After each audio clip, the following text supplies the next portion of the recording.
अगले कुछ महीनों में देश में लोकसभा चुनाव होने हैं। उससे पहले इंडिया टुडे और सी वोटर एक सर्वे सामने लेकर आया है। इसमें देश की जनता का मिजाज भांपने की कोशिश की गई है। अगर आज लोकसभा का चुनाव हो जाए तो किस पार्टी को कितनी सीटें मिलेंगी और वोट प्रतिशत कितना होगा। लेकिन इन सब के बीच सबकी नजर उत्तर प्रदेश पर आकर टिक गई। 80 सीटों वाले उत्तर प्रदेश में जहां बीजेपी 80 में से 80 सीटें जीतने का दावा कर रही है, वहीं सर्वे में बीजेपी को 70 और अपना दल सोनेलाल को 2 सीटें जीतने का अनुमान लगाया जा रहा है। वहीं तमाम कोशिशों के बाद भी अखिलेश यादव को कुछ खास फायदा होते नजर नहीं आ रहा। आगामी लोकसभा चुनावों में अखिलेश यादव की समाजवादी पार्टी को महज 7 सीटें मिलने का अनुमान है, जो लोकसभा चुनाव 2019 से सिर्फ 2 सीटें ज्यादा है। अगर वोट प्रतिशत की बात की जाए तो लोकसभा चुनाव में अखिलेश यादव की पार्टी का वोट शेयर बढ़ता दिखाई दे रहा है। पिछले लोकसभा चुनाव में समाजवादी पार्टी को 18.11% वोट मिले थे। इस बार उन्हें 30% से ज्यादा वोट मिलने की आशंका है। लेकिन आगामी लोकसभा चुनावों को लेकर सबसे ज्यादा नजर मायावती की पार्टी बीएसपी पर टिक गई।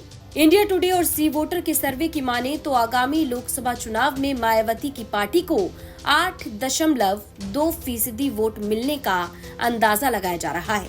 लेकिन अगर सीटों की बात करें तो इस बार मायावती को एक भी सीटें मिलती हुई दिखाई नहीं दे रही। अब चलिए आपको बताते हैं कि अगर मायावती इंडिया गठबंधन में शामिल हो जाती हैं, तो रिजल्ट सिनेरियो क्या होता है।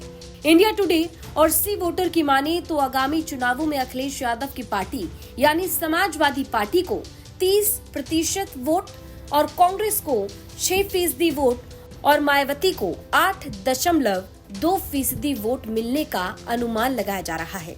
यानी अगर तीनों पार्टियों का वोट एक हो जाए तो 44% से ज्यादा स्टैंड कर रहा है, जो बीजेपी से महज 8% कम है।